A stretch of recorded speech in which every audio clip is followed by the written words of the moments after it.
and lasting peace. We support your efforts, Donald. Good. Thank you. Thank you very much. And I think we're doing well in that effort, but we want to get it done, and we'll see if we can. We want to save. On average, think of it, every week 2,500 people are being killed, mostly soldiers, Russian, Ukrainian soldiers. And if we can save those lives, that would be a very good thing. And so we'll see what we can do. And I think we're getting close, but we'll let you know very soon. And you've been very helpful. I appreciate it. Thank you. Any questions? Mr. President, how much longer does Vladimir Putin have to respond to your ceasefire proposal before you put secondary tariffs or sanctions on Russia? We'll see what that will be. We're going to be hearing from them this week, very shortly, actually, and we'll see. But we want it to stop. We want the death and the killing to stop. Mr. President, on Jerome Powell, you said that the termination of Jerome Powell cannot come fast enough. He says he won't leave it, even if you ask him to. Oh, he'll leave. If I ask him to, he'll be out of there. But do you believe I don't think he's. I don't think he's doing the job. He's too late. Always too late. A little slow, and I'm not happy with him. I let him know it, and if I want him out, he'll be out of there real fast. Believe me. Yeah, go ahead, please. Question.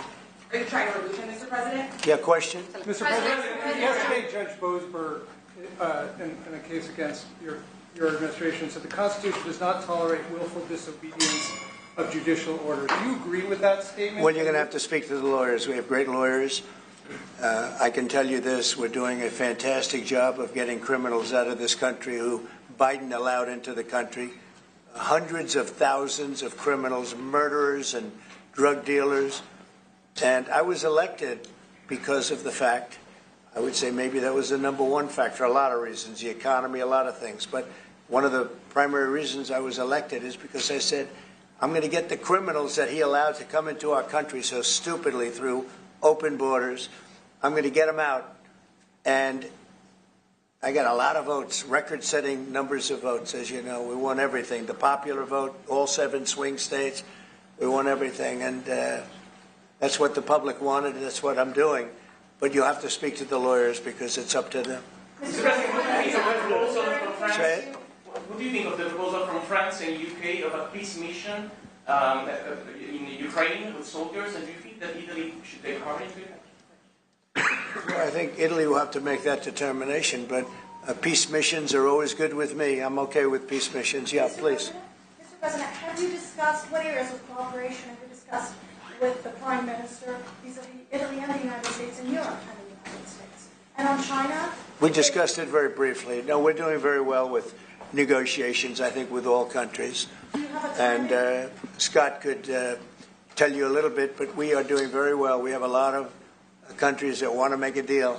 Frankly, they want to make deals more than I do. Go ahead, Scott. Would you say something? Yeah, we've got a process in place. We're working on the big 15 economies. First, we had a fantastic meeting with Japan yesterday. I believe there's been calls with the EU already. And then we have South Korea coming in next week. And I believe India is also talking, that's moving very quickly. Go ahead. Ukraine's President Zelensky has said he has evidence that China is supplying weaponry or ammunition to Russia. Do you have any evidence along those lines? And also, he said we could see a minerals deal signed this week. Is that Well, we have a minerals deal, which I guess is going to be signed on Thursday, Scott, next Thursday, soon. And I assume they're going to live up to the deal, so we'll see. But we have a deal on that. No, I have no comment on that. I have no idea. That's his statement, not mine. Mr. President, there were reports that you waved off an Israeli attack on Iranian nuclear facilities. Can you comment on that? Is that accurate? And they say the attack is what? That you waved off an Israeli plan to attack Iranian nuclear facilities. I wouldn't say waved off. I'm not in a rush to do it because I think that Iran has a chance to have a great country and to live happily without death. And I'd like to see that. That's my first option. If there's a second option, I think it would be very bad for Iran. And I think Iran is wanting to talk.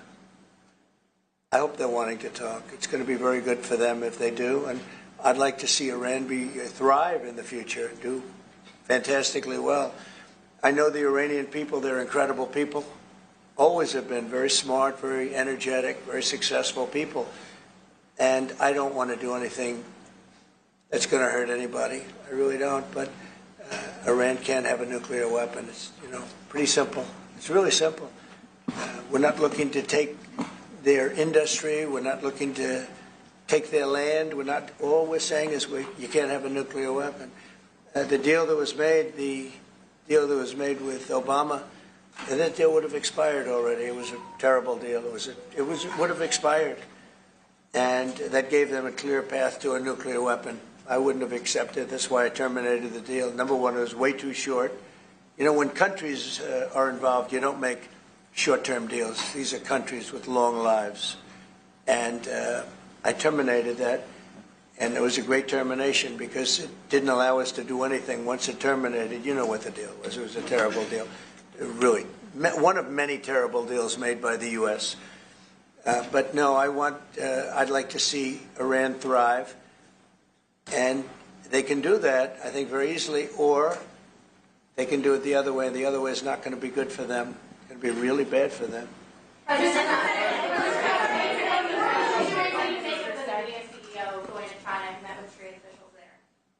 Well, Jensen's an amazing guy. He's become a friend of mine, and I don't know, he's a person that's very proud of our country. He loves our country. I'm not worried about Jensen at all. Mr. President, for hold you in contempt, will you take steps to return Kilmar Abrego Garcia to the United States and put him in front of a judge? Well, I'm not involved in it. I'm going to respond by saying you'll have to speak to the lawyers, the DOJ. I've heard many things about him, and we'll have to find out what the truth is. But I will say this, we were inundated by millions of people, many millions of people during the Biden administration. They say 21 million. And a big percentage of those are criminals, serious criminals. I'm not saying just criminals because they came into the border illegally. I'm saying they're criminals at the highest level, murderers. Many of those people murdered more than one person, and they're on the loose. And I was elected to get rid of those criminals, to get them out of our country, or to put them away, but to get them out of our country. And I don't see how judges can take that authority away from a president. We've done an amazing job, Tom Holman, Kristi Noem. We have done an amazing job. Nobody can believe the job we've done. Far greater than what I said. I mean, I got elected on that, but we've done much better. We have, right now, 99% border. It's a 99%. Nobody thought that would even be, nobody's coming through our border, practically. 2 weeks ago, we had 9 people come through, all for medical reasons. We allowed them. We brought them through because one had a heart attack, one had something else, and, all for medical reasons. We have a great border. We had a great border 4 years ago, but we have a border now that's even tighter, and we did that in a matter of weeks. And no, we have to. We need to get murderers and drug dealers and people that were in jail for horrible. They released jails, Georgia, from all over the world, and released them, not just South America, all over the world, the Congo and Africa. Many, many people come from the Congo. I don't know what that is, but they came from the Congo. And all over the world they came in, opened their jails. Venezuela, practically all of their prisoners released into our country. And we took them because we had an incompetent administration called the Biden administration. And to think what they've done to our country. And I was elected to straighten that out, and I'm doing that. But we have activist judges that don't want murderers to be sent out of our country. They don't want killers and drug dealers and drug lords and people from mental institutions. They want them to stay in our country, I guess. I don't know, maybe that's the liberal way, or as they call it nowadays, the progressive way. But I don't think it's the way that our country believes, and that's why I won in a landslide. Mr. President, you did say that you are confident these deals will be done, but you also said that you're in no rush. Americans are seeing prices rise. They're seeing it on their bills. How long can they expect that pain to last? So they've already seen it get much better because if you were truthful, which you're not, I know you very well, you have gasoline that hit $1.98 yesterday in a couple of states. You have gasoline's way down. The price of oil has dropped substantially. The price of groceries are substantially down. The price of eggs, when I came in, they hit me with eggs. I just got there. I was here for 1 week, and they started screaming at me, eggs have gone through the roof. I said, I just got here. I was there for 7 days, and I hear that eggs have gone through the roof before I got there. And they were screaming at me, the press, the fake news, like you're fake. And the fake news is screaming at me, like, about eggs. I said, I've only been here. This is my 7th day. And they were right. They went up 87%, and you couldn't get them. They said, you won't have eggs for Easter, which is coming up. Happy Easter, everybody. You won't have eggs for Easter. And we did an unbelievable job, and now eggs are all over the place, and the price went down 92%. And our Commissioner of Agriculture, Brooke, has done a fantastic job. Done a fantastic job. So prices haven't gone up. The only thing that's gone up, actually, is interest rates, because we have a Federal Reserve Chairman that is playing politics. Somebody that I've never been very fond of, actually. But he's playing politics. Interest rates should be down now. They should be coming down. In Europe, as you know, they reduced them, I guess 7 times. It looks like they're going to reduce them again and again and again. But our guy wants to play cute. But interest rates are pretty much even. Maybe they went up just a slight bit, but that's the only thing. But that's because of the Federal Reserve, because they're not very smart people. Do you regret nominating him? Go ahead. Yes, sir, please. Go ahead, please. Do you regret nominating him, Jerome Powell? Look, in the first 4 years, we had the greatest economy in the history of our country. The stock market went up 88 points. I think he's terrible, but I can't complain because we had the most successful administration economically in the history of our country.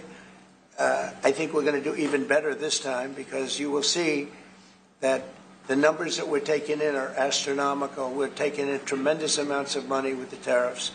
We were treated very unfairly on trade, and countries are having a hard time getting used to the fact that they can't do that to us anymore because we have a real president. We have a president that understands what it's all about. We had presidents that, in some cases, were smart, but they didn't understand business, or they didn't like business, or, it wasn't like a priority. And then you had, like, the last administration, the only thing they were good at was cheating in elections. That's about all they could do. They couldn't do anything. They were useless. They were incompetent. Worst administration in the history of our country. Worse than Jimmy Carter. Jimmy Carter died a happy man. You know why? Because he wasn't the worst president. Joe Biden was. So I think you're going to see some fantastic numbers when this all happens. It's happening now. I mean, everybody wants to make a deal. And if they don't want to make a deal, we'll make the deal for them. Because that's what's going to happen. We'll just say, this is what it is. But we want to listen to everybody. And I think I can say for Scott and the other people that are working on it that we're listening and we're going to be very fair to people. But, we're the one that really sets the deal, and that's what we'll be doing. Okay? Go ahead, please. A question to our Prime Minister. Oh, you have a great Prime Minister. You're so lucky. Yes. Italiano. Oh, yes, that's right. Okay. I'm not sure they do agree. Presidente Meloni, volevo sapere cosa pensava del fatto che il Presidente Trump ha considerato responsabile Zelensky della guerra in Ucraina e poi se avete parlato delle spese militari e qual è il limite massimo a cui ha detto che può arrivare l'Italia, le percentuali delle spese militari. Non abbiamo parlato dei limiti massimi a cui può arrivare l'Italia, abbiamo parlato del fatto che l'Italia sta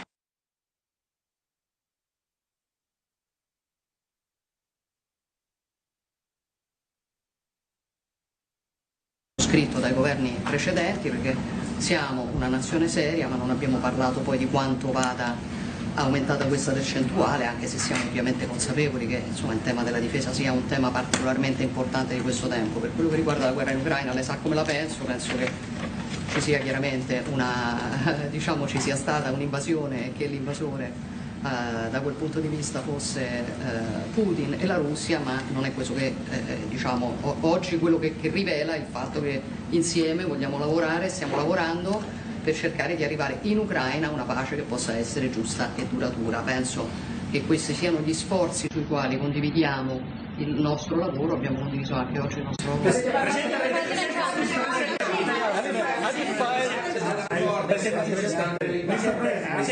That was so beautiful. What did you say, please? It was beautifully presented. Presidente Meloni, avete discusso di Cina, avete discusso di Cina della possibilità anche in Europa. Thank you. Avete discusso di Cina?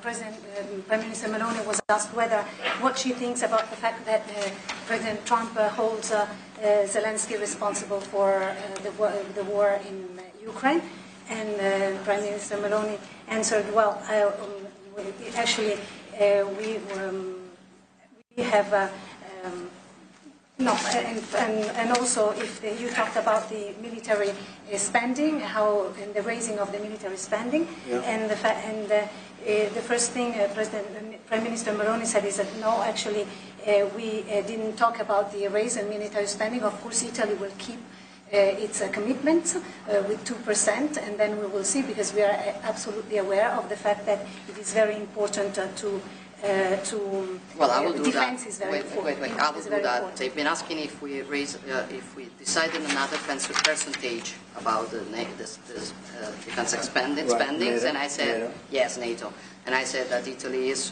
reaching the 2% as it was already decided. We didn't speak about a specific other percentage, but we are aware of the fact that defense is important for the future, and we see also the work that we are trying to do at the European level. And I don't hold Zelensky responsible, No. but I'm not exactly thrilled with the fact that that war started. That was a war that would have never started if I were president. You'd have millions of people living right now that are dead. You'd have cities that would be open and thriving, and they'd have their beautiful turrets. Those turrets are the most beautiful in the world, but they're not with us any longer. They're smashed to smithereens, laying on the ground in a million pieces, getting hit by rockets, bombs, and bullets. And so I'm not happy with him, and I'm not happy with anybody involved. I think it's a war. I know it's a war. It didn't happen for 4 years. It was never close to happening. It was never even a thought. And I spoke to President Putin about it a lot. It was the apple of his eye, but there's no way he would have ever gone in if I were president. Now I'm trying to get him to stop because, as you know, Russia's a lot bigger. It's a bigger military force. And if you're smart, you don't go involved and get involved in wars that you can blame the man that was sitting in this seat, Biden. He didn't know what the hell was going on. But I can guarantee you that, and everybody agrees to it, if I were president, that war would have never taken place. I'm not blaming him. But what I am saying is that I wouldn't say he's done the greatest job. Okay? I'm not a big fan. I really am. I'm not a big fan. Go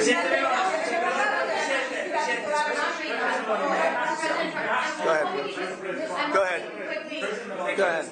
Presidente Meloni, avete discusso di Cina, della possibilità che l'Europa ponga dei dazi, diciamo, sulla Cina? Mr. President, are you sure about the definition of parasite of European?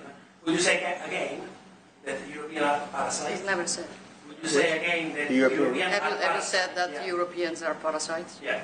Have you said it? No, I haven't said. I don't know what. Didn't say it. I don't even know what you're talking about. Go ahead, please.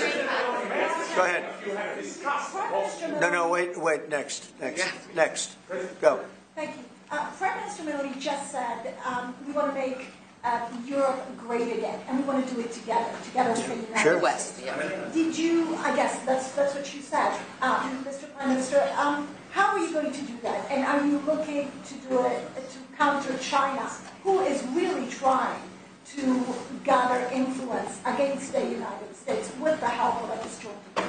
I hope that Europe is going to be great again. Europe is going through a lot of problems, and a lot of it's having to do with immigration And I'm not a big fan of Europe and what they've done with immigration at all. And I think they got to get smart, because Europe is being very badly hurt by what they've done with immigration. Now, I'll say this, that the Prime Minister has taken a very tough stand on immigration. And I commented to her before. I said, I wish more people would be like you, having to do with that subject, but they're not. Europe is very important to me. Europe is very important to the world. I want Europe to do very well. I think they have to get a lot smarter on immigration. But we are beginning doing it. You've all seen how the policies of the European Union in the last, let's say, 2.5 years have been changing. Okay, at the beginning we were talking only about how we were redistributing illegal migrants coming to Italy. Now we are talking mainly about how to stop illegal migration, work with the countries of origin and transit, and to return people. The European Commission just did the new rules about repatriations and things like that. So things are changing, thanks also to the example that Italy brought in lowering the rates of illegal migration. So we are working now together. So I'm optimistic on that. Good. I hope so. Go ahead, please. Go ahead. I would like to ask President Meloni if you have discussed the option of a deal with Italy on satellite communications. President Trump, if you want to see the Google company going on. The Google what? The Google company. What about the Google it? business. Yeah. Go ahead, please. Oh, well, we didn't discuss about Starlink. We've been discussing about defense space, where we will work together also in the Mars missions. So there are big things to do together, but we didn't discuss it. Are you conversation with the Prime Minister that changed your mind potentially about tariffs and what you plan to do going forward? No. Is there anything the Prime Minister said to you that changed your perspective? No, tariffs are making us rich. We were losing a lot of money under Biden, trillions of dollars, trillions on trade. And now that whole tide has turned. We're making a lot of money. We're taking in a lot of money. Don't forget, we're taking in 25% on cars, 25% on steel, 25% on aluminum, 10% baseline. We put penalties on China for sending us fentanyl. We put penalties on Mexico and Canada, 25% for allowing fentanyl and allowing the borders to be weak. No, we're taking in billions and billions of dollars while I sit here and talk to you. And we didn't take in anything before other than the tariffs that I put on previous to Biden, which were the tariffs I put on China, where we took in, up until this point, probably $700 billion. They were Trump tariffs. He tried to weaken them. He did everything he could. You know, he got paid money by China, right? The family got paid money. He did. And so I don't know, maybe that was the reason or maybe it wasn't, but he tried to weaken them, but he couldn't because there was so much money that his budgets, you know, they couldn't stand not doing it. But I took in up till this point, my tariffs on China. Nobody ever took in 10 cents from China. No other president took in 10 cents. I took in more than $700 billion from China. So we're doing very well. I mean, our country's doing very well. They had a bad report today from one of the healthcare companies that had an impact on the stock market. But this isn't about that. This is really, we're building a base. We're building a country like no other. And again, I had the strongest economy in the history of our country by far, history of any country probably, but the history of our country in 4 years. And I think this has a chance to be much better. Will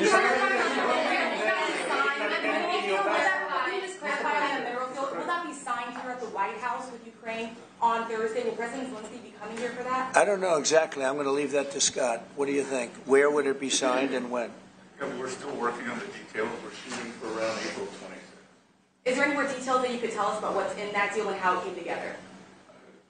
It's substantially what we agreed on previously, but the president was here. We had a memorandum of understanding. We went straight to the big deal, and I think it's an 80-page agreement, and that's what will be signed. President Trump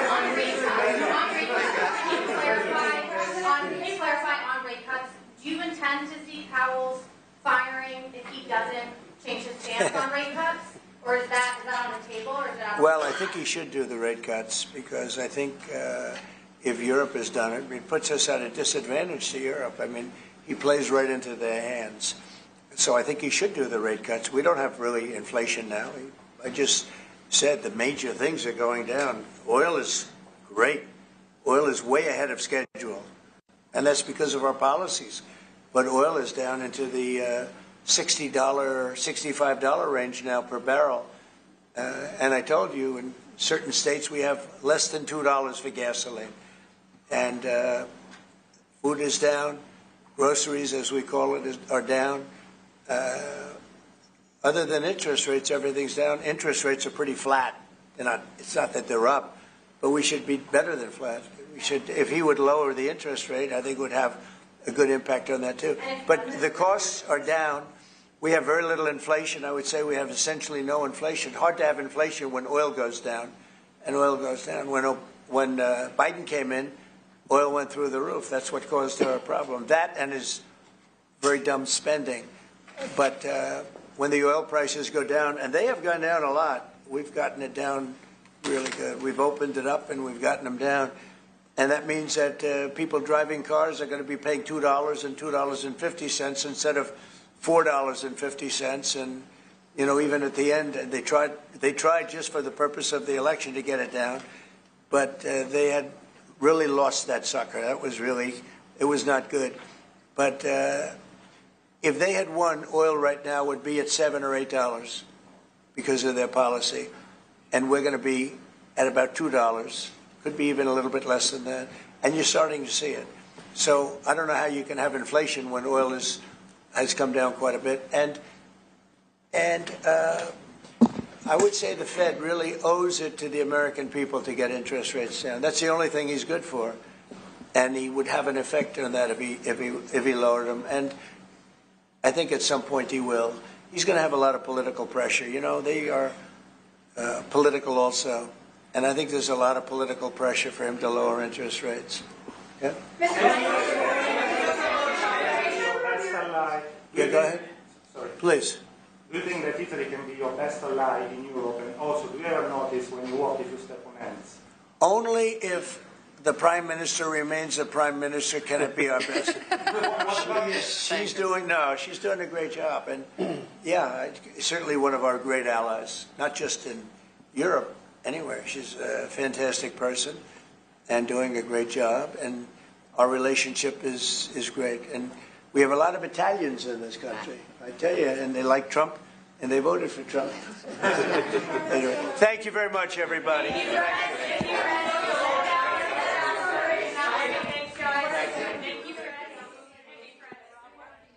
Well, President Trump hosting Italian Prime Minister Giorgia Meloni at the White House right now. You just heard from them at the Oval Office. The president expressing full confidence that a tariff deal with the EU will happen. He said making a deal with Europe would be no problem, while Meloni visited him to Italy, while Meloni invited him to Italy to meet other EU leaders, that is.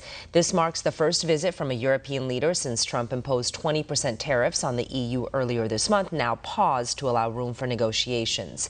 President Trump says he's confident they're getting closer to ending the war in Europe and that he wants the deaths and killings to stop in Ukraine. Analysts are calling this Trump's most important European meeting yet. The president addressed Iran not having a nuclear weapon, illegal immigration in Europe, illegal immigration in the U.S., including illegal MS-13 gang member Kilmar Abrego Garcia, saying he can't believe an activist judge is trying to take that authority away from the president. They addressed many other questions as this meeting was held, was held in the Oval Office for about 30 minutes or so, as the president was taking questions from reporters as Italy's President Giorgia Meloni is visiting the United States. Still to come on One America News Network, your source for credible, honest, unbiased reporting from around the world, has just launched a live, 24/7, 365 days a year, uninterrupted cable feed on YouTube. And it's only $5.99 per month. Now you can watch One America News Network live, anytime, anywhere in the world. Go to our YouTube page and click here to become a member today. One America News Network, your source for credible, honest, unbiased reporting from around the world, has just launched a live, 24/7, 365 days a year uninterrupted cable feed on YouTube.